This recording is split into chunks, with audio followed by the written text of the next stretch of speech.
Hello guys, bersama saya lagi dalam Alright Noper Channel. Sesuatu perkara yang menggempakan apabila Hasan Karim yang makin melampau. Ya, hari ini dikatakan disiasat atas dakwaan menghina yang di-Pertuan Agong dan juga menyerang Perdana Menteri kita, Datuk Seri Anwar Ibrahim.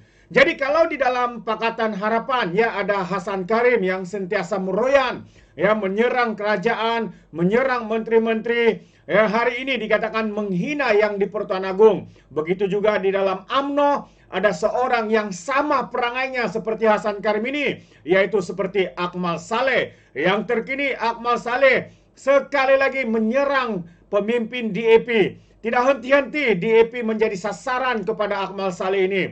Dan kita boleh nampak sebenarnya Akmal Saleh ini begitu tidak menyukai DAP. Dan kita boleh nampak beliau seakan-akan menjadi wakil kepada PAS, menjadi suara kepada PAS Perikatan Nasional untuk menyerang DAP. Dan yang terkini serangannya tertuju ataupun terarah kepada pemimpin nombor 1 DAP, Anthony Locke. Jadi sahabat semua, adakah ini pemimpin yang kita mahu? Saya percaya tidak. Contohnya Hasan Karim dan Akmal Saleh ini harus ditolak. Ya, mungkin kita boleh hantar secara sukarela mereka masuk ke dalam PAS ataupun Bersatu Perikatan Nasional. Jadi disiasat ya, Hasan Karim disiasat kerana dakwaannya itu. Jadi apa yang berlaku sebenarnya sahabat semua? Mari kita ikuti kenyataan media ini. Tapi sebelum itu jangan lupa juga untuk terus support Alright Noper Channel dengan cara tekan butang subscribe, like dan share. Mari kita ikuti berita gempa hari ini. Untuk yang pertamanya, kritik pemilihan U-Mobile PKR Hiret Hasan Karim ke lembaga disiplin. Ini antara satu sebab penyebab yang saya katakan tadi. Jadi ahli Parlimen Pasir Gudang sedang berdepan dengan jawatan kuasa tata tertib PKR susulan kritikannya terhadap kerajaan baru-baru ini. Malaysia kini difahamkan ahli Parlimen lantang PKR itu diheret ke jawatan kuasa kerana mengkritik keputusan kerajaan dalam perlantikan syarikat U-Mobile sebagai pengendali rangkaian 5G kedua. Menurut sumber lagi, Hasan akan disiasat berhubung dakwaan menghina yang di Pertuan Agong yang memiliki saham kedua terbesar dalam U-Mobile di samping mengkritik Perdana Menteri Datuk Seri Anwar Ibrahim. Dan kata sumber, PKR beranggapan Hasan merosakkan imej parti apabila membuat kenyataan kritikal secara terbuka. Itu antara perkara ya yang kita lihat. Dan kalau kita mungkin saya boleh tunjukkan, ini adalah pegangan saham ya di dalam U-Mobile ini.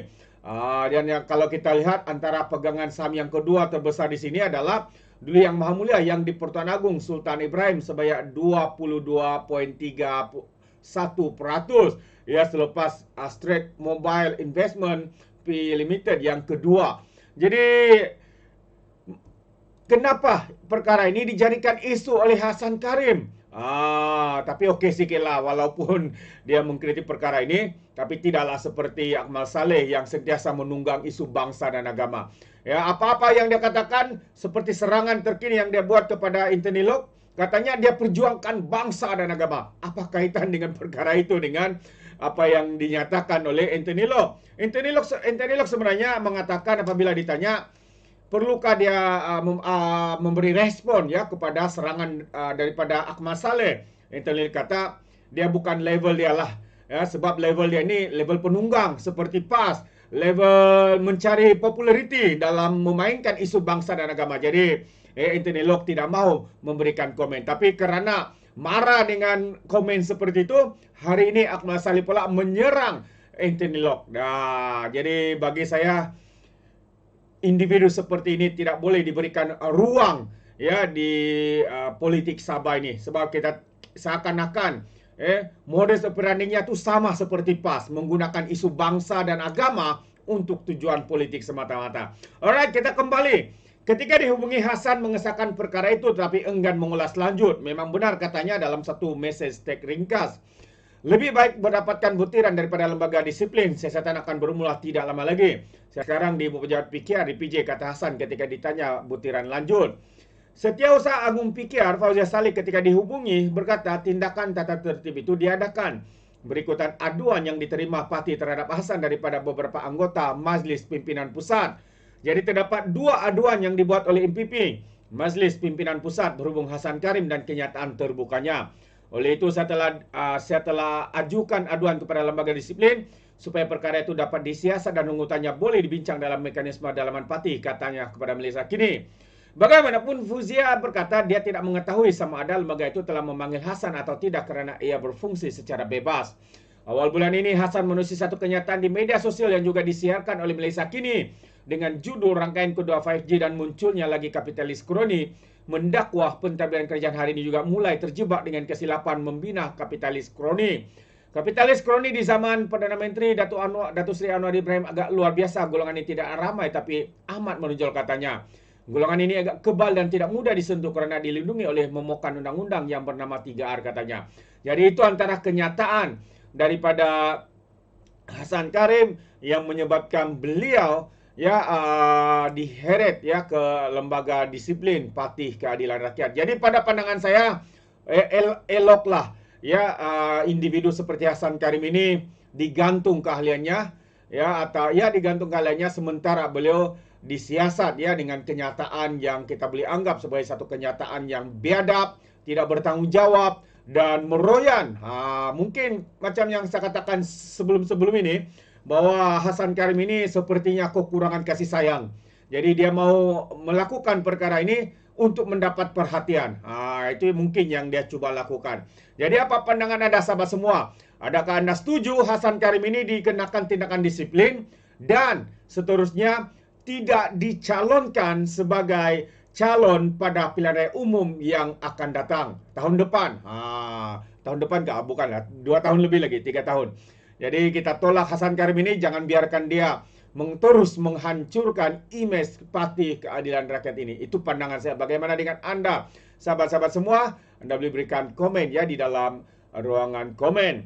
Jadi walau bagaimanapun komen biadab daripada ahli parlimen Pasir Gudang ini, Perdana Menteri kita mendapat sanjungan yang begitu tinggi di kalangan pemimpin-pemimpin dunia asing. Yang terkini adalah daripada pemimpin ataupun Perdana Menteri. Presiden. Maafkan saya, Presiden. Ramai kagum Presiden Perancis siap dalam bahasa Melayu ketika pertemuan dengan Perdana Menteri. Sehingga kan Presiden Perancis ini membuat satu posting yang dalam bahasa Melayu lah pula tu, bukannya dalam bahasa Inggris dan sebagainya, dalam bahasa Perancis. Atau kalau kita boleh lihat kenyataan Presiden Perancis ini, katanya bersama Perdana Menteri Malaysia Datuk Seri Anwar Ibrahim yang juga merupakan pengurusi ASEAN.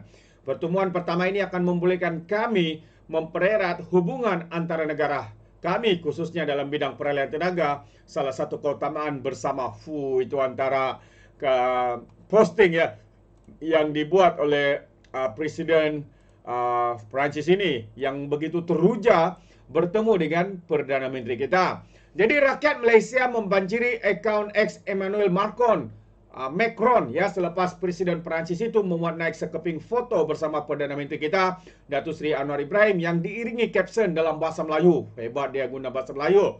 Jadi hantaran Macron walaupun ringkas tapi cukup memberi makna, melambangkan kerjasama erat antara Malaysia dan Perancis. Warga maya tidak menahan rasa kagum kerana Presiden Perancis itu mampu menggunakan bahasa Melayu dalam ciapannya. Jadi saya sudah baca kenyataan daripada ataupun posting yang dibuat oleh Presiden ini.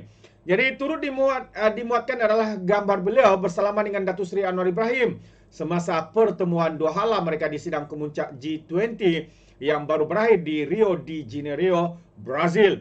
Jika dibandingkan dengan pertemuan Presiden Indonesia, Macron tidak memuat naik caption dalam bahasa Indonesia yang sekaligus menambah kekaguman orang ramai yang percaya Malaysia kini diberi perhatian yang sangat baik oleh negara luar. Jadi menariknya, hantaran itu juga mengimbau kenangan mengenai hubungan terdahulu Malaysia-Perancis. Katanya terima kasih, sebenarnya hubungan Malaysia dengan Perancis amat kuat semasa Perdana Menteri sebagai Menteri Kewangan dahulu. Banyak syarikat dari Perancis datang melabur dan selepas PMX dipecat, mayangnya beralih arah.